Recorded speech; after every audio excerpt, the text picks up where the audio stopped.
কোনো প্রশ্ন করতে পারেন যাতে করে ভালো একজন জীবনসঙ্গী পান। আপনি যে বিবাহ বন্ধনে আবদ্ধ হতে যাচ্ছেন সেটা কি ওয়েডলক নাকি প্যাডলক? তাহলে ভাই বোনেরা আপনারা বিয়ে প্রসঙ্গে আমাকে যে কোনো প্রশ্ন করতে পারেন। কোনো বোন কি প্রশ্ন করবেন? আসসালামু আলাইকুম। ওয়ালাইকুম আসসালাম রহমতুল্লাহ বারাকাতুহু। মোহর কি আর এর উদ্দেশ্য কি? মোহর কি আর এটা দেয়ার উদ্দেশ্য কি? মোহর হলো বিয়ের উপহার। পবিত্র কোরআনে সূরা নিসা 4 নম্বর অধ্যায় 4 নম্বর আয়াতে আছে যে তোমরা বিয়ের সময় নারীদেরকে মোহর প্রদান করবে। তাহলে একটা বিয়ে আইনসিদ্ধ হতে স্ত্রীকে মোহর দেওয়া খুবই গুরুত্বপূর্ণ একটা ব্যাপার। যখন বিয়ে হচ্ছে ছেলে আর মেয়ের মধ্যে, সেখানে বলা হয় যে আপনি কি এই মহিলাকে স্ত্রী আর আপনি কি এই লোককে স্বামী হিসেবে গ্রহণ করতে রাজি আছেন। সেখানে একটা নির্দিষ্ট অঙ্কের মোহরের কথা উল্লেখ করা হয়। কোনো বিয়ে আইনসিদ্ধ হতে গেলে মোহর দেওয়া বাধ্যতামূলক। একটা হাদিসে বলা হয়েছে যে মোহরের কোনো রকম সীমানা নেই। পবিত্র কোরআনে সূরা নিসা 4 নম্বর অধ্যায়ের 20 নম্বর আয়াতে আছে মোহর হিসেবে অগাধ সম্পদও দেওয়া যায়। অন্যদিকে একবার এক সাহাবী বলেছিলেন আমি বিয়ে করতে চাই কিন্তু আমার টাকা নেই। তোমার কাছে টাকা নেই? না, নেই। নবীজি তখন বললেন তুমি কি কোরআনের কোনো আয়াত জানো? তিনি বললেন হ্যাঁ, আয়াতগুলো তোমার স্ত্রীকে শেখাও, সেটাই মোহর। তাহলে আপনি আপনার স্ত্রীকে কোরআনের কয়েকটা আয়াত শেখালে সেটাও মোহর হতে পারে। এটা হাদিসে বলা মোহরের সর্বনিম্ন সীমা, আর সর্বোচ্চ হলো অগাধ সম্পদ। তাহলে মোহরের কোনো সীমা রেখা নেই। তবে মোহর সাধারণত ঠিক করা হয় হবু স্বামী তার স্ত্রীকে যেটা দেবে, এটা আর্থিক অবস্থার উপর ভিত্তি করে। সাধারণত মোহরের সীমা নেই, তবে এটা নির্ধারণ করা হয় হবু স্বামী এবং স্ত্রীর আর্থিক অবস্থার উপর ভিত্তি করে। আর এই মোহর বিভিন্ন ক্ষেত্রে ব্যবহার করা যায়। মানুষের একটা ভুল ধারণা আছে যে মোহর ব্যবহার করা হয় ডিভোর্সের সময়। ডিভোর্স দেওয়ার সময় মোহরের টাকা ব্যবহার করবেন, এটা হয়তো অনেকগুলো কারণের একটা। বিয়ে করার সময় কি ডিভোর্সের কথা চিন্তা করেন? বিয়ে করার সময় চিন্তা করবেন যে এই লোকের সাথে সারা জীবন থাকবেন ইনশাল্লাহ। লোকটাও ভাববে মেয়ের সাথে সারা জীবন থাকবে, ডিভোর্সের কথা ভাববেন না। মোহরের ব্যবহার ডিভোর্সের সময় তখন ব্যবহার করা যেতে পারে যদি আল্লাহ না চান ডিভোর্স হয়ে যায়। তবে মোহর হলো বিয়ের উপহার। আমাদের ইন্ডিয়ার কালচারের নিয়মটা উল্টো। এখানে হবু স্ত্রী তার স্বামীকে যৌতুক দেয়। এটা অবস্থানের উপর ভিত্তি করে। গ্র্যাজুয়েট পাত্র হলে 1 লক্ষ টাকা লাগবে, ইঞ্জিনিয়ার পাত্র হলে 5 লক্ষ টাকা, আর ডাক্তার হলে 10 লক্ষ টাকা। মনে হবে যেন বাজারে গরু ছাগল বিক্রি করা হচ্ছে। হবু স্ত্রীর কাছে যৌতুক দাবি করা প্রত্যক্ষ বা পরোক্ষভাবে ইসলামে হারাম। কোন রকম ইঙ্গিতও দেওয়া যাবে না যে জানেন আমার ছেলে না মার্সিডিজ বেঞ্জ গাড়ি খুব পছন্দ করে, তার মানে মার্সিডিজ বেঞ্জ লাগবে যৌতুক। আমার ছেলে 3 বেডরুমের অ্যাপার্টমেন্টে থাকতে চায়, তার মানে যৌতুক দেবেন 3 বেডরুমের অ্যাপার্টমেন্ট। ডাইরেক্টলি বা ইনডাইরেক্টলি হবু স্ত্রীর কাছে যৌতুক দাবি করাটা হচ্ছে হারাম। যদি সে মেয়ের বাবা মা স্বেচ্ছায় কোনো উপহার দেন তাহলে কোনো সমস্যা নেই, তবে দাবি করা এটা নিষিদ্ধ। উল্টো এখানে হবু স্বামী তার স্ত্রীকে উপহার দেবে। এখনকার দিনে একটা রীতি চালু হয়েছে, মোহর দেওয়া হবে 786 টাকা। 786 টাকায় তো একটা জুতাও পাবেন না। তারপর বিয়ের অনুষ্ঠানে জাঁকজমক করতে গিয়ে লাখ লাখ টাকা খরচ করে, কিন্তু মোহর দেওয়া হয় 786 টাকা। এটা কোত্থেকে পাচ্ছেন? আগেই বলেছে মোহরের কোনো সীমা নেই। এটা হবু স্বামী স্ত্রীর পক্ষ থেকে আলোচনা করে ঠিক করবে। অনেক সময় দেখা যায় সবকিছু ঠিক করা হয়েছে, সকালে মনে হলো সন্ধ্যায় বিয়ে, মুহূর্তে এখনো ঠিক করা হয়নি। আজ সন্ধ্যায় বিয়ে, মুহূর্তে এখনো ঠিক করা হয়নি। আচ্ছা ঠিক আছে, সমস্যা নেই, মোহর 786 টাকা অথবা 5000 টাকা মোহর, যেন এটার কোনো গুরুত্বই নেই।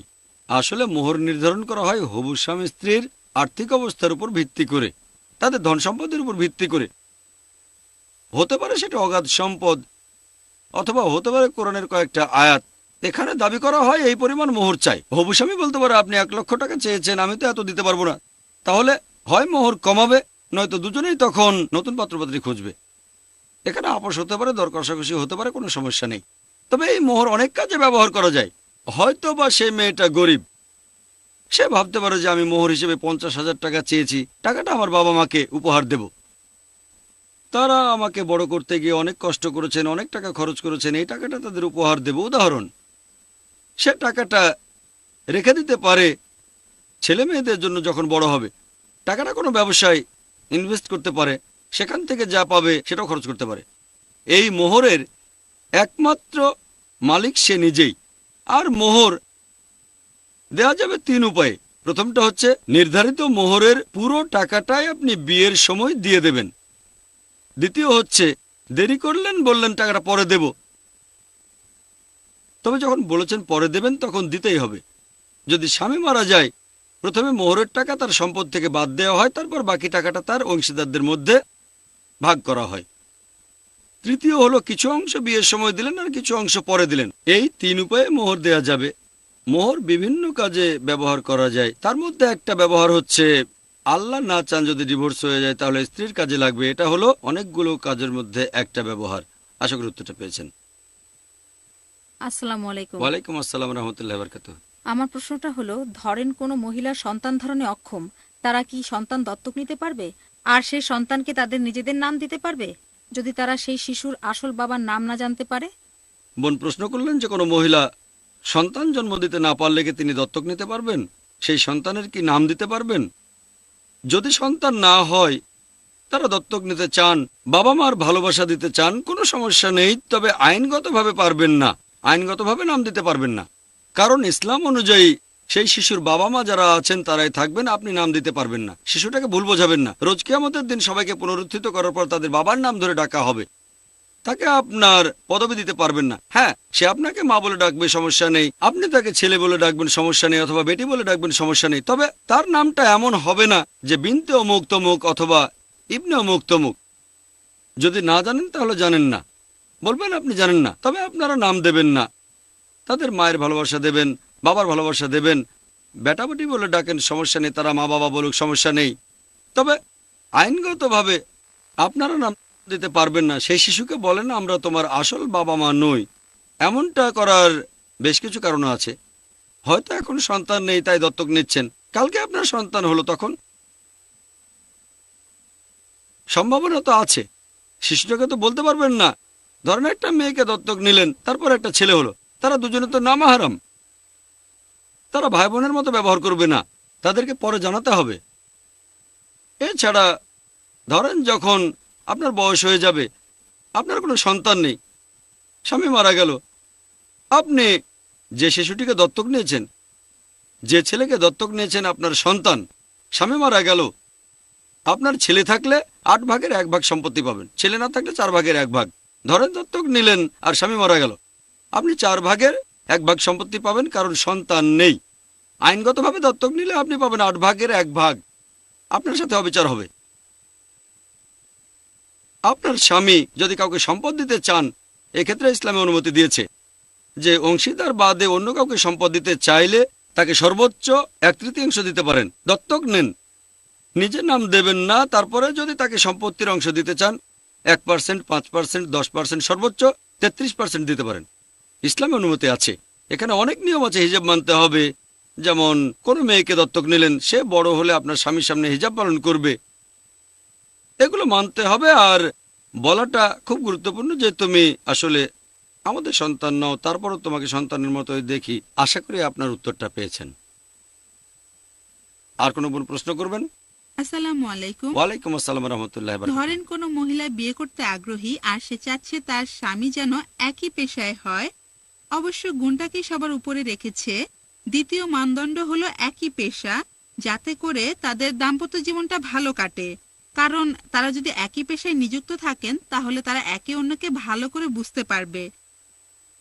এখন এরকম কোনো মানদণ্ড কি সে ব্যবহার করতে পারে? বোন, আপনি প্রশ্ন করলেন যে যদি কোনো ছেলে বা মেয়ে বিয়ে করতে চায় আর গুণসম্পন্ন জীবনসঙ্গী খোঁজে, তবে তারা চায় জীবনসঙ্গীর পেশাটাও যেন একই হয়, যাতে দাম্পত্য জীবন ভালো কাটে, এটা কি ঠিক আছে? আপনি ডাক্তারের কথা বলতে গিয়েও বলেননি। যদি ডাক্তার হয় তাহলে খুব কঠিন। স্বামী স্ত্রী দুজনে ডাক্তার হলে কঠিন হয়ে যাবে। আপনার ধারণাটা ভুল যে স্বামী স্ত্রীর পেশা এক হলে দাম্পত্য জীবন ভালো কাটে। অনেক ক্ষেত্রে স্বামী স্ত্রীর পেশায় একই, কিন্তু দাম্পত্য জীবন ভালো কাটে না। এটা একটা ভুল ধারণা, বিশেষ করে ডাক্তারদের ক্ষেত্রে। যদি বলেন স্বামী স্ত্রী দুজনে পেশায় দায়ী, তাহলে মাশাআল্লাহ, কারণ এটা হলো আল্লাহর পথের কাজ। আমি একজন দায়ী বেছে নিয়েছি, নিজেও দায়ী, মাশাআল্লাহ, আমাদের পেশায় এক, তাহলে এটা পেশার উপরে নির্ভর করবে। এরকম কোনো নিয়ম নেই যে পেশা এক হলেই দাম্পত্য জীবন ভালো কাটবে। ধরেন একটা ছেলে ইঞ্জিনিয়ার, স্ত্রী হিসেবে ইঞ্জিনিয়ার চাচ্ছে, এখন একজন গুণবতী মহিলা কিভাবে বাইরে গিয়ে ইঞ্জিনিয়ারিং কাজ করবে? এটা কঠিন। সে তো ফিল্ডে যাবে। তাহলে বুঝতে পারছেন, মাঝে মধ্যে পেশা এক থাকলে সুবিধায় হয় মাঝে মধ্যে কোনো সুবিধা হয় না, আবার কখনো এটা ক্ষতিকর। তাহলে ইঞ্জিনিয়ার ছেলে ইঞ্জিনিয়ার মেয়েকে বিয়ে করলে মেয়েটা বাইরে কোন চাকরি করবে? তবে কেউ যদি এরকম শর্ত দেয়, যেমন একজন দায়ী বলল আমি দায়ী বিয়ে করতে চাই, ভালো আলহামদুলিল্লাহ, এখানে গুণও পাচ্ছেন, ভালো আলহামদুলিল্লাহ। এভাবে গুণ বাদে যদি অন্য মানদণ্ড দেন আর সেটা যদি পেয়ে যান তো খুবই ভালো। তবে যদি এভাবে কোনো মানদণ্ড দেন যে আমি গুণবান স্বামী চাই, তবে ডাক্তার, মানে গুণের চেয়ে ডাক্তারের গুরুত্ব বেশি, মানুষকে দেখানোর জন্য গুণবান স্বামী চাই, কিন্তু ছবি দেখে বাতিল। যখন সৌন্দর্য আপনার মানদণ্ড না, তখন ছবি দেখে বাতিল করে দিচ্ছেন কেন? আমি এমন বেশ কিছু মানুষকে চিনি বলে গুণসম্পন্ন জীবনসঙ্গী চাই, যখন ছবি দেখে আমি দেখা করব না, এর সাথে কথা বলবো না। কেন? আমি বলি আপনার কি বিশেষ কোনো ক্ষমতা আছে? ছবি দেখে চরিত্র বলে দিতে পারেন? জানেন হযরত ওমর রাদিয়াল্লাহু আনহু চেহারা দেখে চরিত্র বলে দিতে পারতেন। আপনার কি এ ধরনের কোনো ক্ষমতা আছে নাকি? এখানে আসলে তারা যার সাথে কথা বলছে তাকে বোঝাতে যাচ্ছে যে আমি আপনার মন মতো। যখন তারা গুণসম্পন্ন কাউকে দেখে, আমার গুণবান স্বামী চাই। যখন গুণসম্পন্ন না এমন কারোর সাথে কথা বলে, ও গুণ দিয়ে কি হবে, আমি তো আসলে সৌন্দর্য চাচ্ছি। অথবা কেউ হয়তো ধনী, আমার তো সম্পদ চাই। তাহলে কথা বলবেন মন থেকে, এটা গুরুত্বপূর্ণ। যদি কিছু যোগ করতে পারেন, তবে খেয়াল রাখবেন এই নতুন মানদণ্ডটার কারণে গুণ যেন কমে না যায়, এটা খুবই গুরুত্বপূর্ণ। نكاح مبارك زواج مبارك Islamic International School presents Moral Engineers, Reason Promoters, Target Achievers. Let us analyze today the solution given in the teachings of Muhammad sallallahu alaihi wasallam. Dua, the weapon of a believer. Worship Allah and worship Him alone. This is the purpose of our life. Aira Ansari, Fatima Kodia, Noor Arman, Madiha Qadi, Salman Sheikh, Faiz Siddiqui, Fariq Naik. Science without religion is lame, and religion without science is blind. Real happiness, the everlasting one, is only in Jannah. Observe the spirits driving the approved purpose to make the human existence successful in Lokhesthir. প্রতি মঙ্গলবার রাত 7:30টায় বাংলাদেশে ও সন্ধ্যা 7টায় ভারতে, piece TV বাংলায়।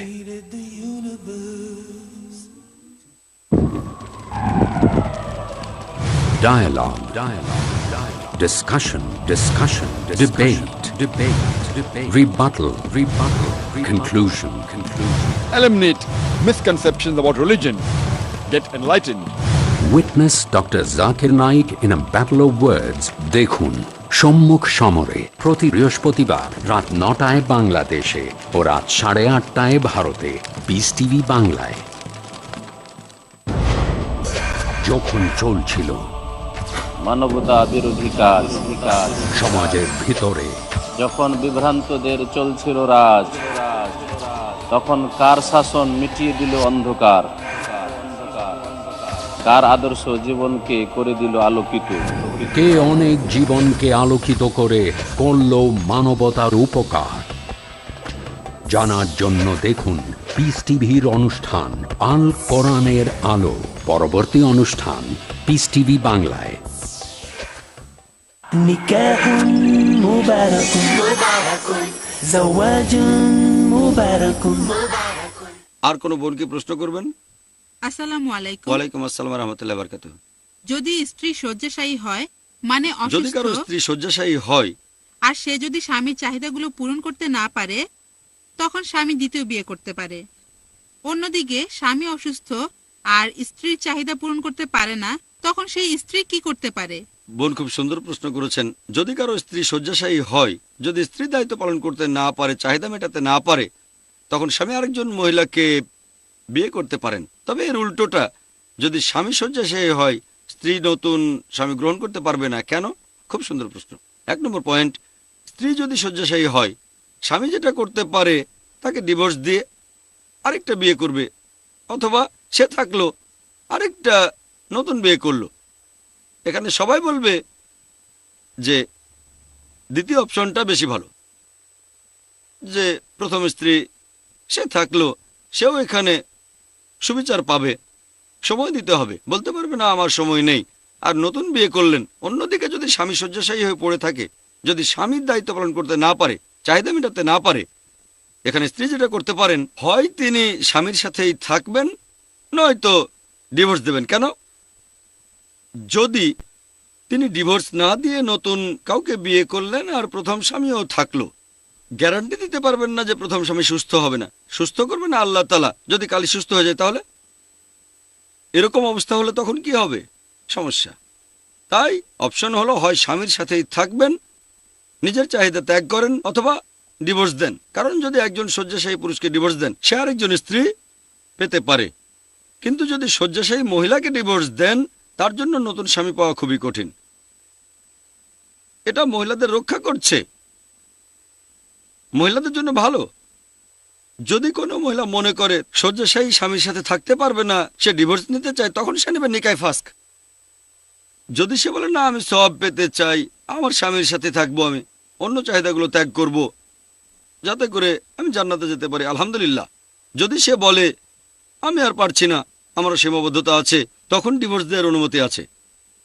স্বামীর শারীরিক অসুস্থতা গুরুতর হলে একজন পুরুষের পক্ষে নতুন একজন স্ত্রী পাওয়া সম্ভব, যদিও সে তখন শয্যাশায়ী, কিন্তু শয্যাশায়ী মহিলার পক্ষে নতুন স্বামী পাওয়া কঠিন। আশা করি উত্তরটা পেয়েছেন। আসসালামু আলাইকুম। ওয়ালাইকুম আসসালাম রহমতুল্লাহ বারকাতুহু। অনেক তালাকপ্রাপ্ত মহিলা তাদের অতীতের কারণে বিয়ের প্রস্তাব পান না, যদিও তারা নিয়ম মানা মুসলিম। আপনার মন্তব্য? বোন প্রশ্ন করলেন যে তালাকপ্রাপ্ত মহিলারা বিয়ের প্রস্তাব পান না কারণ তাদের অতীত। আমার মন্তব্য কি? এটাই আমাদের সমাজ। আমাদের সমাজে ডিভোর্স একটা কলঙ্কের মতো। বর্তমানে আমরা জানি পশ্চিমা বিশ্বে ডিভোর্স খুবই কমন। ডিভোর্সটা এত কমন হওয়া উচিত না। তবে ডিভোর্স হওয়া উচিত না এটা বলাও ভুল। কারণ আপনারা যদি সাহাবীগণের জীবনী পড়েন, এমন সাহাবা ছিলেন আর সাহাবিয়াত, তারা ভালো গুণসম্পন্ন ছিলেন কিন্তু তাদের মধ্যে ম্যাচ করেনি। গুণসম্পন্ন ছিলেন কিন্তু ম্যাচ করেনি, ডিভোর্স দিয়ে তারা অন্য কাউকে বিয়ে করেছেন। এটা কমন ছিল। পশ্চিমা বিশ্বের মতো এত কমন ছিল না, তবে এটা কলঙ্ক ছিল না। এখন আমাদের সমাজে এটা একটা কলঙ্ক। ও ডিভোর্স। আরেকজন তালাকপ্রাপ্তা মহিলার পক্ষে আবার বিয়ে করা, এটা একজন তালাকপ্রাপ্ত পুরুষের তুলনায় বেশ কঠিন। এটা আসলে আমাদের কালচার বোন। আপনি বললেন সে গুণবতী হলেও নতুন স্বামী পাবে না, এ ব্যাপারে আমি বলবো সে হয়তো গুণবতী আলহামদুলিল্লাহ অন্যের তুলনায়, কারণ সেখানে একটা কালচার আছে। কিন্তু যদি কোনো গুণবান ছেলে থাকে, যদি সে অবিবাহিতও হয় আর সেই তালাকপ্রাপ্তাকে দেখে, জানে সে গুণবতী, জানে মহিলার ডিভোর্সটা তার নিজের কারণে হয়নি, এমন হলে অবশ্যই তালাকপ্রাপ্তাকে বিয়ে করবে। কারণ আমাদের নবীজি সাল্লাল্লাহু আলাইহি সাল্লাম শুধুমাত্র তার একজন স্ত্রী বাদে বাদবাকি সবাই হয় ছিলেন তালাকপ্রাপ্তা নয়তো বিধবা। সবাই, শুধুমাত্র একজন বাদে সবাই 80%-এরও বেশি। এটা আমাদের নবীজি সাল্লাল্লাহু আলাইহি সাল্লামের দৃষ্টান্ত। সে সময় এটাকে কলঙ্ক বলা হতো না, এখন কলঙ্ক বলা হয় কালচারের কারণে, ধর্মের কারণে না। আশা করি উত্তরটা পেয়েছেন। আসসালামু আলাইকুম। ওয়ালাইকুম আসসালাম রাহমাতুল্লাহি ওয়া বারাকাতুহু। একটা হাদিস বলছে স্বামী স্ত্রীর প্রতি সন্তুষ্ট না হলে স্ত্রী তাহলে দোজখে যাবে, আর সেই স্ত্রীকে ফেরেশতারা সারা রাত ধরে অভিশাপ দেবে। কিন্তু স্ত্রী স্বামীর উপর সন্তুষ্ট না হলে তখন কি হবে? বোন, আপনি হাদিসটার ভুল উদ্ধৃতি দিচ্ছেন। নবীজি সাল্লাল্লাহু আলাইহি সাল্লামের হাদিসটা হচ্ছে যে যদি স্ত্রী শয্যায় আসতে রাজি না হয় স্বামীর কাছে, যদি স্বামী চায়, তাহলে সারা রাত ধরে ফেরেশতাগণ সেই স্ত্রীকে অভিশাপ দেবেন। এই হাদিসটা, যদি স্বামী চাওয়ার পরেও স্ত্রী শয্যায় আসতে রাজি না হয় ফেরেশতাগণ অভিশাপ দেবেন। এখন প্রশ্ন হচ্ছে যদি উল্টোটা হয়, মানে স্ত্রী চাওয়ার পরও স্বামী আসতে রাজি না হয়, তাহলে ফেরেশতাগণ কি স্বামীকে অভিশাপ দেবেন? এমন কোনো হাদিস নেই যে স্বামী যদি স্ত্রীর সঙ্গে শয্যায় যেতে রাজি না হয় ফেরেশতাগণ তাকে অভিশাপ দেবেন। তাই বলতে পারবো না এটা সত্যি। তবে আরেকটা পয়েন্ট নিয়ে বলতে পারি যে বিজ্ঞান এখন আমাদের বলে যে পুরুষের যৌন তাড়না মহিলাদের তুলনায় বেশি। পুরুষরা মহিলাদের তুলনায় বেশি হাইপারসেক্সুয়াল। এই কারণে একজন পুরুষ একাধিক বিয়ে করে প্রত্যেক জায়গাতে স্বামীর দায়িত্ব পালন করতে পারে, যেটা মহিলাদের পক্ষে সম্ভব না। পুরুষরা মহিলাদের তুলনায় বেশি হাইপারসেক্সুয়াল। তাহলে এভাবে দেখলে হাদিসটা বলছে